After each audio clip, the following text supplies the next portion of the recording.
Kanpur breaking. सीसमऊ विधानसभा उपचुनाव के दौरान कानपुर सपा प्रत्याशी नसीम सोलंकी की जनसभा में पहुंची किराना सांसद इकरा हसन। कानपुर के ग्वालटोली में हो रही जनसभा में नसीम के लिए वोट की करी अपील। उन्होंने कहा कि हमें यहां पर आके बहुत अच्छा लग रहा है। हमारे प्रदेश में चुनाव है, मुझे सीसामऊ आना महत्वपूर्ण लगा। इसी वजह से आज हम सीसामऊ के इस जनसभा में आए हैं। यह जो हालात बनाए गए हैं, मैं खुद उस हालात से गुजर चुकी हूँ। सरकार तानाशाह है। उन्होंने इरफान भाई को जेल में भरने का काम किया है। हमारे भाई भी जेल में हैं।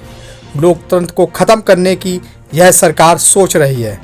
उन्हें करारा जवाब दिया जाएगा कि वह दोबारा किसी के साथ ना कर सके। बहुत कोशिश की जाएगी आप सभी को वोट रोकने की।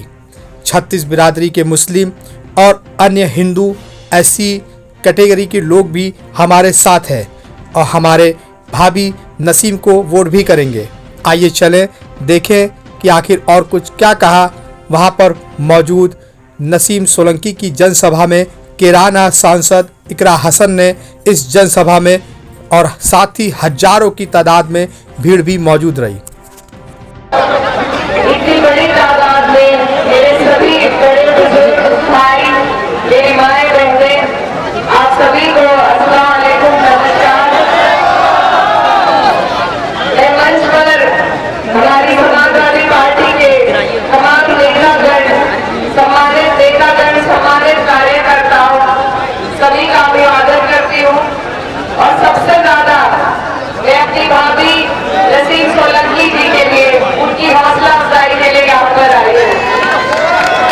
जाना सबसे ज्यादा महत्वपूर्ण लगा, जरूरी लगा, तो वो सिर्फ सीसामऊ आना लगा।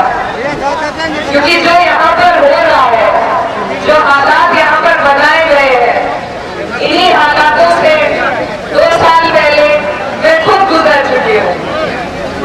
मैं समझती हूँ कितनी हिम्मत लगती है एक घरेलू महिला की जब वो अपना घर छोड़कर बाहर निकलती है, हजारों लाखों लोगों से मुखातिब होती है। और जो हिम्मत और जो दिलेरी हमारी भाभी यहाँ दिखा रही है, ये तारीफ के काबिल है। आप सब लोग अपने आप को, आपको इरफान भाई बनकर ये चुनाव लड़ना है।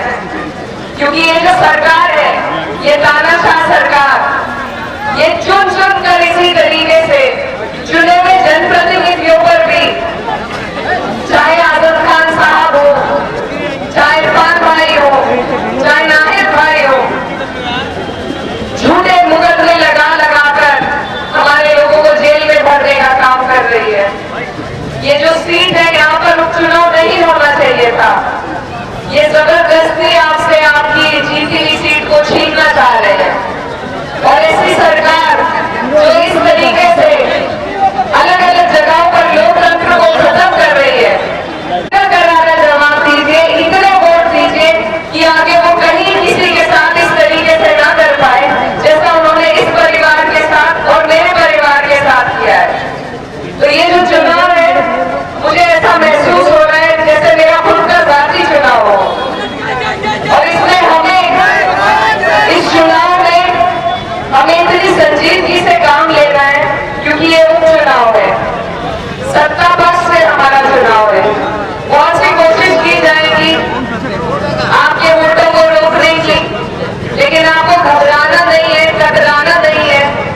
आपकी ये जो वोट की ताकत है कर रही है। तो मुझे पूरी उम्मीद है कि 36 की 36 बिरादरी के वोट मेरी भाभी को यहाँ से मिलेंगे। कहीं पे आर्थिक तौर पर परेशान करके, कहीं पे झूठे मुकदमे लगाकर, कहीं पर दबाव बनाकर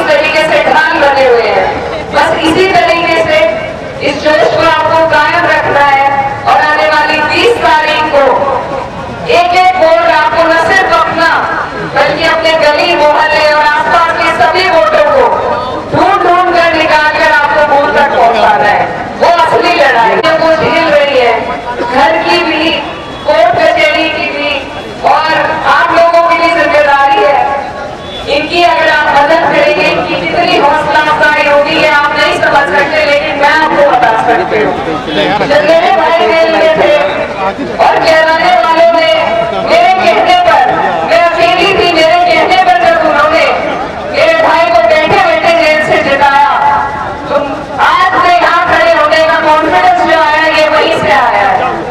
तो इसलिए आप सबसे मेरी गुजारिश है, ये सिर्फ एक सत्ता में आगे बढ़ने की होड़ नहीं है, आप एक बहुत बड़ी लड़ाई लड़ने जा रहे हैं। आप, हमारी भाभी बहुत बड़ी लड़ाई लड़ने जा रहे हैं और इसमें आप सबका ज्यादा से ज्यादा योगदान होना चाहिए। पूरा देश आपकी तरफ देख रहा है, पूरे देश को आप संदेश देंगे, तो इसीलिए हम सब भी आपके बीच आए हैं, तो बना करके भेजेंगे। हम उनके लिए कुछ नहीं कर सकते, मामला कोर्ट के अधीन है, लेकिन इस माध्यम से हम इनका रास्ता आसान कर सकते हैं, इनकी हौसला अफजाई कर सकते हैं।